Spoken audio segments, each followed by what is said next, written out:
Kritische Darmkrebssymptome, die Sie niemals ignorieren sollten.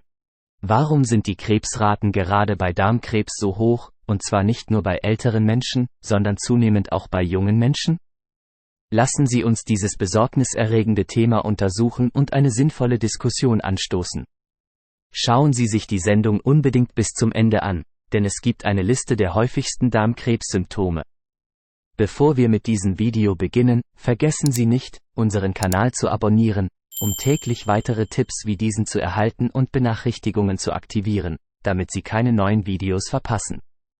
Ein weit verbreitetes Missverständnis ist, dass Ihr Risiko, an Darmkrebs zu erkranken, in erster Linie durch Ihre Genetik bestimmt wird.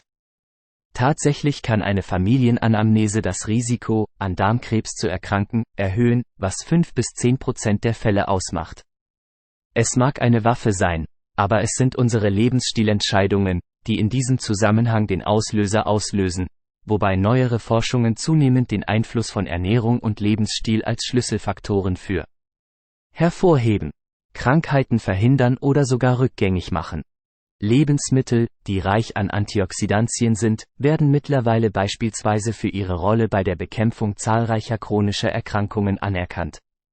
Dabei handelt es sich nicht nur um Spekulationen, sondern um einen schnell wachsenden Bereich der wissenschaftlichen Forschung, der zeigt, in welche Richtung sich die Medizin entwickelt. Woher wissen Sie, ob Sie Darmkrebs haben und was sind die frühen Symptome von Darmkrebs? Welche Symptome weisen auf fortgeschrittene Stadien der Krankheit hin? Wie kann man ihn frühzeitig erkennen? Diese Krebsart ist oft über einen langen Zeitraum, manchmal Jahre, schwer zu erkennen und beginnt meist als kleiner, langsam wachsender Tumor an der Darmwand. Da es zunächst nur wenig Platz einnimmt und den Darminhalt nicht beeinträchtigt, verursacht es im Frühstadium keine Symptome. Daher sind Menschen am stärksten gefährdet, insbesondere Personen über 45 oder 50 Jahren. Die Symptome hängen oft von der Größe und Lage des Tumors ab. Interessanterweise kann Dickdarmkrebs, der auf der rechten Seite des Darms wächst, schwerer zu fassen sein, da der Stuhl in diesem Stadium des Darms noch flüssig ist. Da der Tumor noch nicht das gesamte einströmende Wasser aufgenommen hat, kann er den Darm in diesem Stadium nur schwer verstopfen. Es sei denn, er ist sehr weit fortgeschritten oder hat sich auf andere Organe wie Knochen, Leber oder Lunge ausgebreitet. Tumore wachsen oft unorganisiert und führen zu Blutungen. Das Problem ist, dass diese Blutungen nicht sichtbar sind.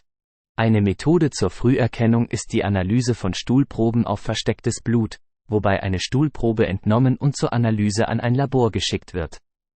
Auch die Koloskopie ist bei der Früherkennung wirksam, aber achten Sie auf diese Warnzeichen, da chronische Blutungen zu Anämie führen können, verursacht durch einen Mangel. Eisen, wenn Sie etwa 45 oder 50 Jahre alt sind und zusätzlich zu einer Eisenmangelanämie blasser als gewöhnlich aussehen, sollten Sie auf einen Darmtumor untersucht werden. Manchmal kann Ihr Stuhl aufgrund einer etwas schwerwiegenderen Anämie dunkler erscheinen. Blutung. Denken wir nun an Darmkrebs, der auf der linken Seite eines Darmverschlusses auftritt, oder an Darmverschluss, der hier früher auftritt, weil der Stuhl bereits fest ist und weniger Wasser vorhanden ist als auf der rechten Seite. Welche Symptome könnten bei einer Person auftreten, bevor wir die Symptome von Darmkrebs untersuchen? Ein häufiges Symptom ist eine Veränderung der Stuhlgewohnheiten. Nehmen wir an, dass Ihre normale Routine darin besteht, täglich oder alle 2 bis 3 Tage auf die Toilette zu gehen. Wenn Sie feststellen, dass bei Ihnen in letzter Zeit eine stärkere Verstopfung auftritt und Sie 1 oder 2 Wochen lang keinen Stuhlgang hatten, könnte dies den Verdacht auf eine andere Erkrankung erwecken. Die Form Ihres Stuhls kann sich verändern und er kann beim Durchgang durch diesen Bereich dünner werden des Darms. Alternativ könnten Sie unter abwechselnden Durchfallanfällen leiden, mit Phasen der Verstopfung. Viele Menschen leiden unter chronischem Durchfall, was Ärzte dazu veranlasst, die Durchführung einer Darmspiegelung in Betracht zu ziehen, um das Vorhandensein eines Darmtumors zu überprüfen. Wenn der Tumor ein fortgeschrittenes Stadium erreicht, kann es auch zu einem Bild auf dem Darm kommen, Blutungen. Im Gegensatz zu okkulten Blutungen im Frühstadium ist das Blut hier oft hellrot und sichtbar, und der Stuhl kann auch dunkler erscheinen, da auf der rechten Seite Blut ähnlich wie bei Darmkrebs vorhanden ist. Zu den weiteren Symptomen, die auf eine fortgeschrittenere Krebserkrankung hinweisen, gehören Bauchschmerzen, die durch die Ansammlung von Gasen infolge einer Obstruktion entstehen, Bauchschwellungen, Gewichtsverlust und Müdigkeit. Symptome chronischer Müdigkeit können auch in inneren Organen auftreten, wie zum Beispiel Leberschmerzen aufgrund eines bösartigen Tumors oder Kurzatmigkeit, wenn die Lunge betroffen ist. Im Folgenden erfahren Sie daher, wie Sie diese Erkrankung früher und häufiger erkennen können. Lassen Sie uns nun etwas über Darmpolypen lernen, bei denen es sich in der Regel um kleine, gutartige Tumoren handelt, die wie Wucherungen an der Darmwand hängen und in der Regel asymptomatisch sind. Der effektivste Weg, sie zu erkennen, ist die Koloskopie. Dieses Verfahren ermöglicht es uns, den Polypen nicht nur zu sehen, sondern ihn auch zu entfernen und zur Laboranalyse zu schicken, um festzustellen, ob er gutartig oder bösartig ist. Es gibt jedoch ein Problem, das bei einem kleinen Prozentsatz auftritt. Viele dieser Polypen können sich im Laufe der Zeit in Krebs verwandeln. Und hier kommen wir zur Hauptaussage dieses Videos. Welche Faktoren beeinflussen diese Veränderung? Und wie wir zu Beginn erwähnt haben, ist es eine Kombination aus unserer genetischen Ausstattung und unseren Lebensgewohnheiten. Obwohl bisherige Annahmen widerlegt werden, sind unsere Gene nicht optimal zur Vorbeugung von Darmkrebs geeignet.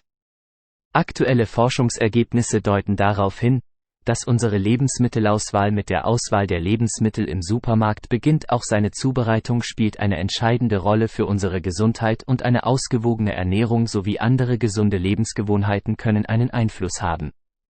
Um das Risiko von Darmkrebs zu verringern, wird empfohlen, eine Ernährung einzuhalten, die reich an entzündungshemmenden und antioxidativen Lebensmitteln ist, zu denen auch Obst und Gemüse gehören. Die verschiedenen Farben alltäglicher Gewürze wie Kurkuma bieten außerdem hervorragende entzündungshemmende Eigenschaften, Antioxidantien und gesunde Fette wie Omega-3, die in Fischen wie Lachs enthalten sind. Thunfisch, Sardinen, Sardellen oder pflanzliche Quellen wie Lein und Sesamsamen, Avocado und Eier von freilaufenden Hühnern werden ebenfalls empfohlen und stellen weitere gute Quellen für gesunde Fette dar.